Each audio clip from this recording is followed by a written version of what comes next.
Our stories are complex and multifaceted, and we've had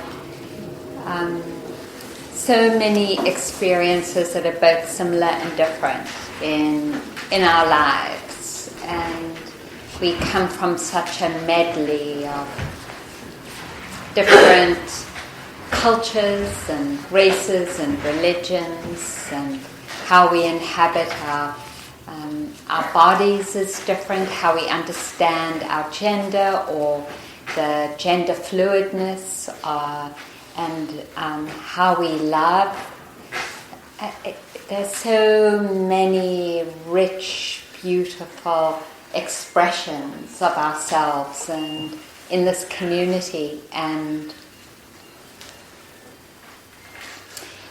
when the Buddha, right before his awakening, that one of the conditions for the awakening was seeing this, was seeing the complexity of his own history and the many, many lifetimes, if you believe in reincarnation, or maybe just his one lifetime. And then it said that he saw the lifetimes of all beings, that richness and diversity of life after life after life of all beings. And out of that came his understanding of that thirst that we have for freedom and liberation and the causes of our suffering. And it's so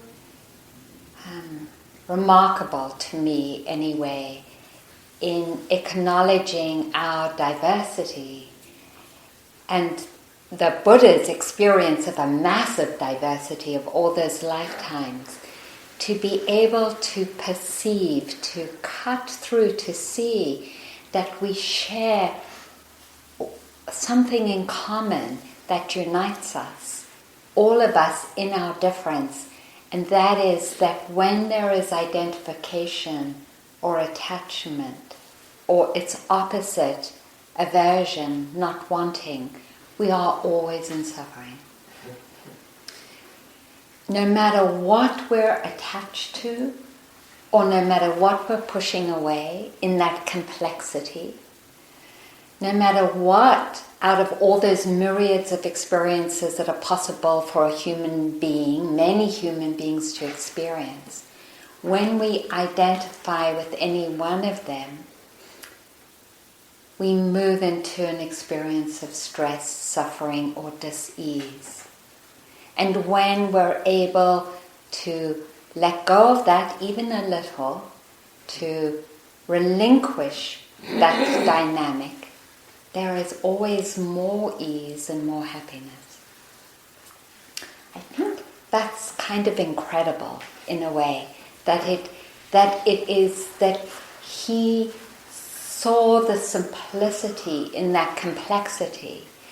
And it's something that I see myself in my life over and over again. And that doesn't mean to say that our stories and our uniqueness aren't really important, because of course they are. They're part of what makes us who we are.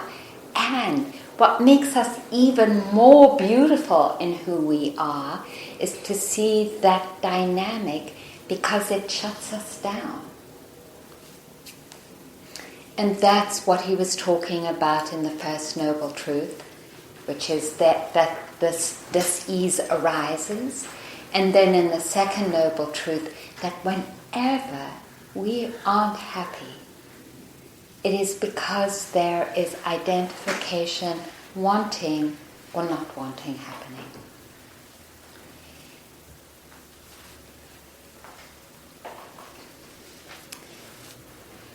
Sometimes we're not even aware of the stress of it. So I wanted to talk about something that's been helping me to open a little bit, and it came from Arnie Mindell, and he's the originator and lead teacher of process-oriented psychology or process work. There's an institute in Portland called the Process Work Institute, and he talked about a field of, are we allowing the whole field inside of us and outside of us?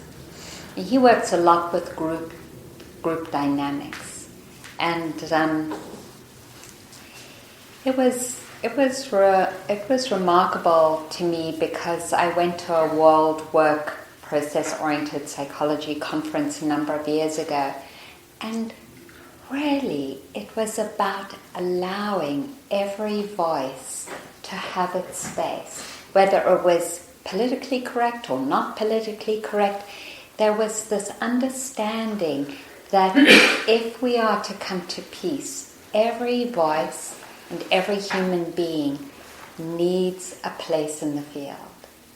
And when I talk about, imagine all of us going into a field and here's nature, the mountain, the water, the hard, the soft, the warm, the cool. He was expanding that into communities, but also within ourselves as an individual. Are we allowing the whole field of different voices, of different expressions? Are we respecting every aspect of the life that's living inside of us, whether it's skillful or unskillful? Are we giving it a place in the field of our lives? Because if we're not, there's always conflict. And that's certainly true in the room. So I had mentioned to some of you, Sue and DJ particularly, that yesterday I was doing a training in my privilege for a progressive organization, and I had I had interviewed all the people in the organization on the phone before coming up to do the training because I wanted to know what I was getting into. And after listening to people, I felt like, wow, it's like I can't see a way out, because there were some people who really wanted some key leadership people to get the dynamics of racism and white privilege, and then there were key leaders who were not getting it at all, and they had come to an impasse. And it felt like there was no way forward because they were at this impasse. And I even jotted down a quick email to the executive director saying, I don't know if I can do this. And then it just came to me that all those voices aren't being allowed in the field, that this is how it is. It's sort of like going back to our conversation in the group sharing of, this is where I am, and can I allow it? This is where this organization is. Some recalcitrant leaders, and not because they're personally, we're all defended in our own ways, and we're certainly defended in the locations we have that are privileged.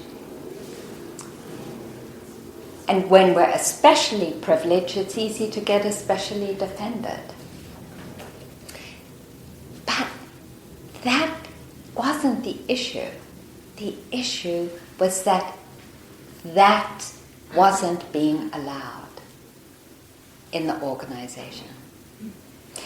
And when I got it, I saw that what was needed was to create a field of acceptance for this is how it is.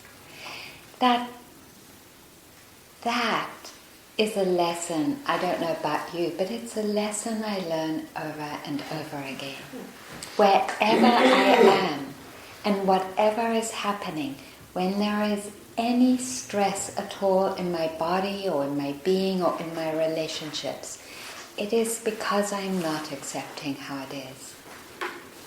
I'm not allowing it and giving those energies and voices the space that are needed. And that's what it means to open our field, to allow ourselves to be, to allow the lived experience to be like nature in its diversity. In that allowing and accepting comes from that condition, comes the capacity to see clearly what would be most skillful in supporting and transforming and healing, what needs to be supported, healed and transformed. But it never comes out, at least in my own experience, it never comes out of attachment, wanting, identification or aversion. And that's what the Buddha was saying. He was saying it never comes out of the energies that bring suffering and contraction and isolation and separation.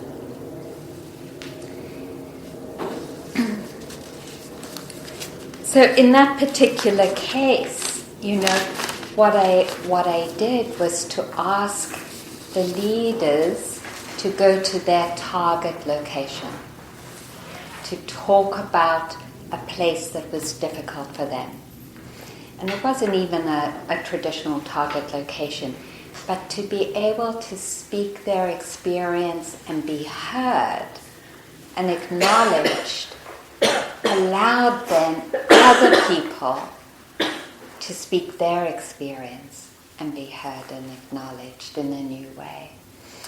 So how we come to this building of the field, how we find our own path of the balance of what do I need? Do I need to go to metta? Do I need to push through? Do I need to back off? Should I stop practicing? Should I practice more and go on retreat? Should I just do Tai Chi? Should I not just do Tai Chi? I mean, like, what? No, but isn't that always before us in terms of what are the choices we're making? Unless we're fully present and allowing everything in that field, it is impossible to find what is most skillful and appropriate. And we know that because if something is seen, if it's listened to, if it's heard and acknowledged, if there's kindness there, we know that is the energy in which something begins to open and to move. Yeah? So, one of the other ways that I notice this, the distinction between am I allowing and am I not, is the sense of me and the experience I either want to have or the experience I don't want to have, as a kind of polarity. And I was thinking about it in terms of the bathrooms, like male or female. But really, we're saying in our community that is such a binary polarity. Either you're a man or you're a woman. It doesn't give the full expression of what's real, which is that it's a continuum. And we, see if this is true for yourself, are in a dynamic of attachment or aversion or not, there's always a sense of polarity, of the meanness and of the experience. It's always binary. There isn't that sense of, I'm part of a field. The Buddha, so he talked about it as if you're in stress or if you are suffering in any way, there's always aversion or clinging. He talked about it as the aggregates. He said, actually we're a field, and we're a field of particular expressions of nature that he describes as an aggregate. And some of you know what the aggregates are? Do you know, Philippa? Like listing them. Oh, I thought you were nodding. Yeah, I still know the concept, but if I can't. Oh, okay. No. Let's brainstorm together. What are the 5 Body. Body. Yes, physicality. Actually. Physicality. Perception. Emotion. Karmic formations, because it's more than emotion. It's okay. also intention, which is really important. Great. Consciousness. And consciousness. Excellent, Sue. Didn't get Feelings. So physicality, feeling of pleasant, unpleasant, and neutral, and perception that includes not cognition, but the marking of experience through memory. Karmic formations, which are emotions, patterns of thought, habitual emotions, patterns of thought, and intentions. And then consciousness, which holds everything and is a basic knowing. And the Buddha said there isn't a conductor, conductress, or that fluidity in between that's operating us. There is this coming together of these energies, just like nature comes together to create rainbows and earthquakes, and then it dies out, and then something else, then another particular combination of those aggregates comes into being and falls away, and that we're a flow of these different energies. That is the field in which each of us as a being is operating. So when there isn't attachment, then we see, and it might be that in different ways we'd each experience this, that there's a moment where knowing knows the experience, and we directly experience that there isn't a knower. There's just the knowing of the experience. And in that, we feel that there is a field operating. There is a field of life, not a me and it. So that's another way to begin to sense, because it's like all these different ways of like checking in with ourselves and like, what is going on? Oh yeah, I must be judging this. Oh yeah, because I'm definitely in a polarity here. I'm polarized. So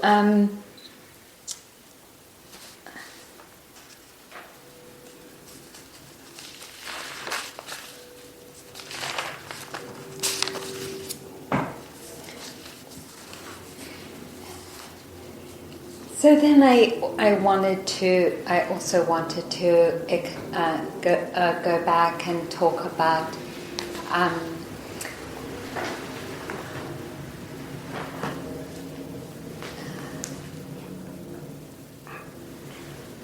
how the construction in this culture about spiritual progress often takes over from the wisdom aspect of it.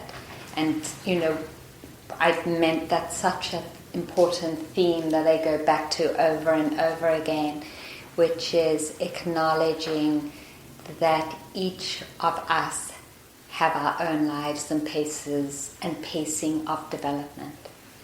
And that is to be respected in this process of what happens when I see I'm polarized, what happens if I'm totally contracted and caught in something, and I know it and I can't accept it. And I want to accept it and I can't accept it. And I want it to open into a field and it's not opening into a field. And I want my suffering to stop and it's not stopping. And then it's accepting that. Can I allow myself to be where I am, which is stuck? Can I let that be how it is? And actually, I don't want to use the word stuck because I have tremendous faith in karma. And I know that when my intention is to hold the process. That even if it feels like nothing's happening, that something is happening. It's like we can't tell an earthquake is happening until it's really close to the surface. Maybe with all the instruments we can now. But us, we can't tell until it's to the surface. But that doesn't mean there isn't all this life going on in the earth. And so it's the sense of, can I really trust what's happening? As long as I'm in connection with my intention to allow it. Just that. I can work it, I can do different things. Like, I'm stuck. When I know I'm stuck, my strategy is swimming and artwork and walks. Like, that's one of my strategies. I sometimes let go of formal meditation. I do mindfulness and movement. I make sure I do more art, and I swim. Because for whatever reason, there's certain activities. Is this true for you? That there's certain activities that are more of a gateway, that allow an opening, even if it's a temporary opening. And as we keep building those temporary openings, we build more of an opening of allowing. Have you all found that? Yeah, so like Tai Chi, am I guessing is Tai Chi one of your gateways? Yeah. Music, right? Yeah. So, and that's Dharma too. That skillful action of finding how to allow the stuckness and the fact that there isn't a field, because by not focusing on the field anymore, because if we keep focusing, it's like it's like, the story of Black Beauty, where the trainer would get really frustrated and whip the horse. Do you remember? I remember being, Black Beauty, I was crying.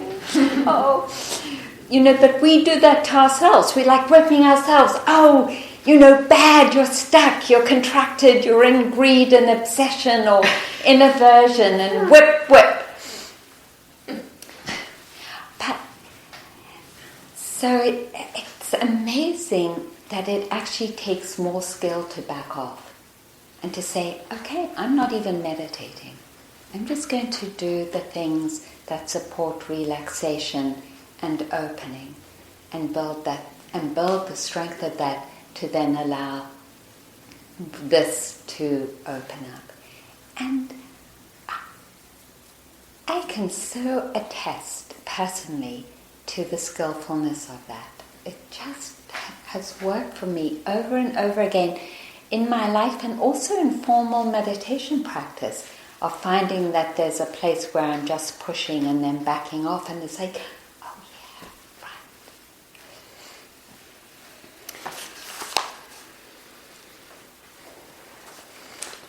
So then, just to talk about a place where I didn't even realize that I wasn't in a field, that I was in a polarity. Grace Lee Boggs died recently. Some of you might know her, a wonderful activist, worked with Martin Luther King, but also, especially towards the later parts of her life, integrated feminism more into some of King's teachings, and died in her 90s. And so in Oakland there was a weekend of honouring her.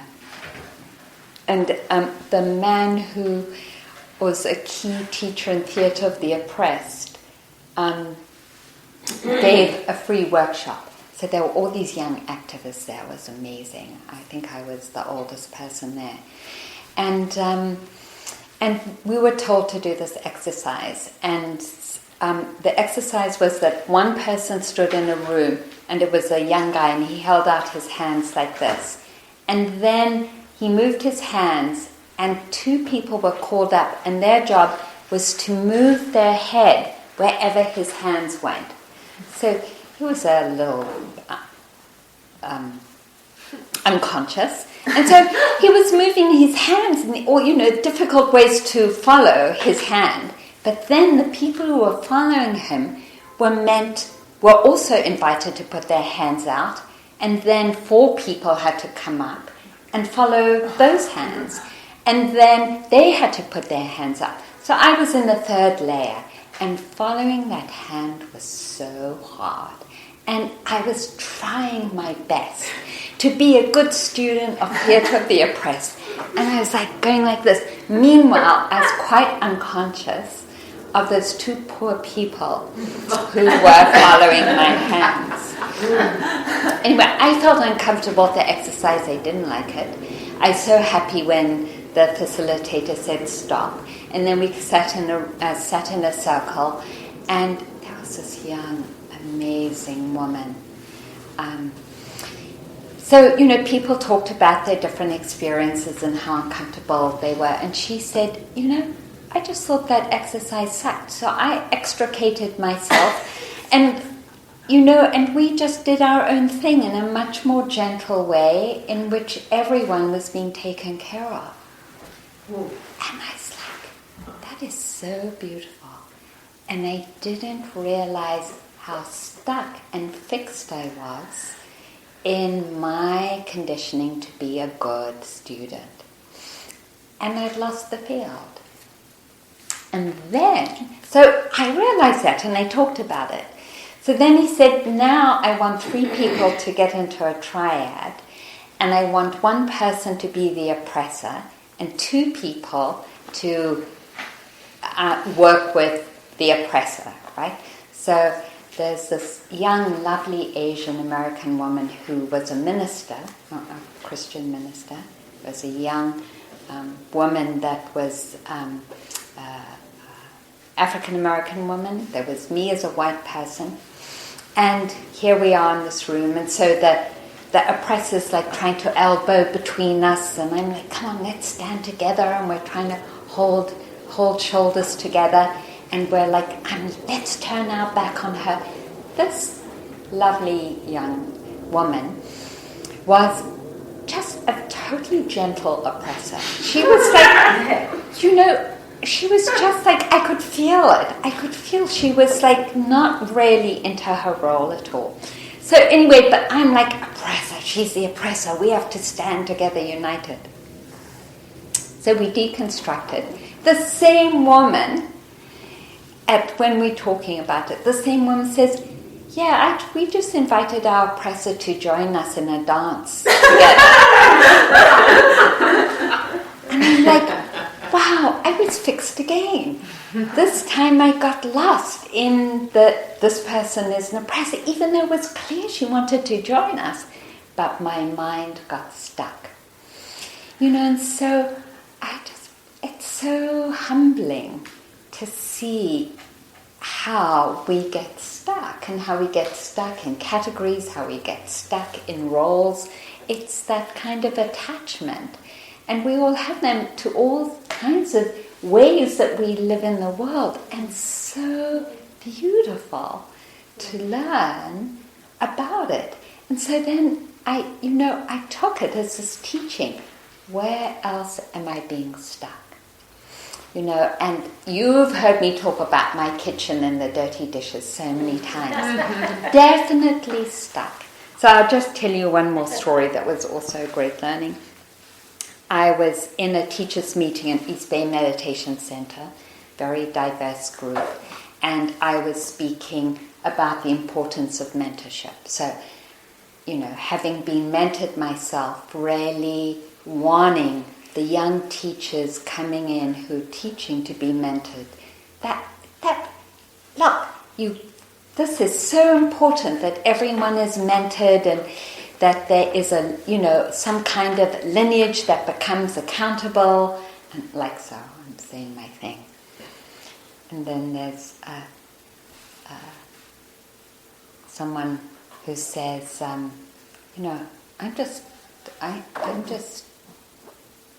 are you saying that I shouldn't be teaching here? And I saw it. I saw that it wasn't just that I think mentorship is important. It is very important. But how I was saying it, it was that attachment to being right and to having kind of the right line, which is so often, for me as a white person, unconscious. A sense of what I'm saying is right. I do believe that, but how I was saying it landed as though it wasn't inclusive. And it wasn't. There were people coming from different practices and different lineages who also were there, and that's how EBMC is. It's not a traditional organization. There isn't the same kind of mentorship, and yet everyone is contributing something. So one of the ways we are fixed, and we talk about this a lot in our community, is the ways we've been conditioned in our privileged location to think we're right. Whether it's being white or able-bodied, or whether we've had a formal education, whether English is our first language, whether we're non-veterans, whether we have citizenship here and we were born here, whether we come from a middle or upper middle class or earning class, whether we pass more easily, whatever those locations are, pretty much guaranteed we're going to be in some relationship of being fixed and attached. So just sort of looking in terms of wanting to open the field, because the field and the allowing of everything happens through acknowledgement of more and more beginning to look at these places. Like every time, really every day I'm like, how was I? Was there that operating? And can I say yes? Can I allow it in the field so that I can navigate it? Because if I turn away from it, then I'm not. I'm becoming caught in a polarity. Does that make sense? Mm-hmm. So,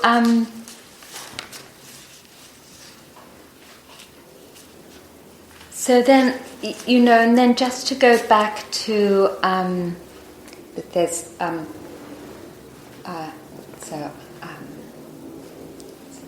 see how much time we have.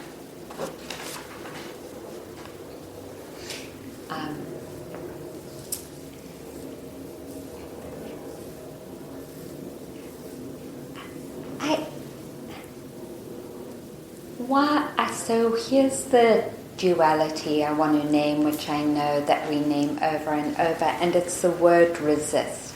I send money to an organization that tries to stop torture, and it's called Resist. And I was picking up the free label that you get, and I was like, oh, resist isn't dharmic. It's like, here I am talking about a field and allowing the field, but resistance is, like aversion. But I really want to make the distinction of when we're talking about opening the field, that resistance is, which I love that word, maybe because I've been in so many organizations that have named their work as resistance, like this torture organization. I really want to name that while we are allowing, there is the moral compass and alignment of what's important and what we orient towards. Because we've been criticized, and I'm one of the main voices of criticism or feedback, that in talking about allowing and opening to the field, that we're saying just don't do anything. And I'm not saying that at all. I feel deeply committed to the transformation of the dynamics of internalized oppression and external oppression. And so that means both holding and allowing however it is, and being connected to that wish to resist identification and believing the negative storylines of those oppressive dynamics. So that is a resistance, and I want to name it. And then at the same, at that same time that there's resistance, there is that invitation to kindness. So to end with a really, what feels like a beautiful story that I had. There was a young boy at school who mentioned that his father often ranted about gay people and how sick we were and how bad we were and immoral we were. And he had a gay coach at school, and the gay coach came to him and said, "Would you like to join the baseball team? Why don't you go and ask your father?" So after a few days, the coach saw the young boy and said, "So, what did your dad say?" And the boy didn't know what to say, so he just stood there silently. And the coach got it and touched his shoulder and said, "No problem, I understand." And this young boy said, as an adult, that touch of kindness stayed with me my whole life. So that orienting, that's the map, the orientation to the power of kindness. The Dalai Lama says that the deepest part of our structure of our being is the capacity to be kind, to touch ourselves and each other with that kindness.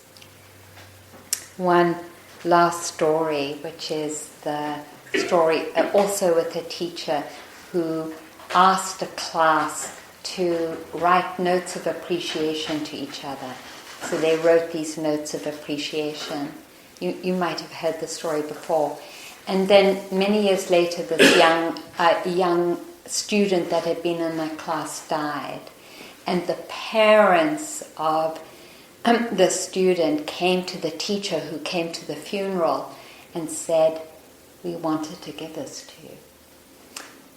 And it was the notes of all the appreciations that the student had received and that he had carried through all his adult life. Said, "This is what you gave to my son." The power of kindness and appreciation in opening the field. So I was going to read, I was going to go back then to what the Buddha taught about the 5 aggregates and link things, but I think I won't because we're close to the end of the day. So what I'd like to do is to invite you to either come into dyad or to be in silence, to move into a dyad, and to take 5 minutes each to talk about what supports you in opening your field, your inner field of being, or the outer field. And in this moment right now in your life, where are you stuck? Can you allow that stuckness with your partner and talk about it? Not as a way to get rid of it, but as a way of allowing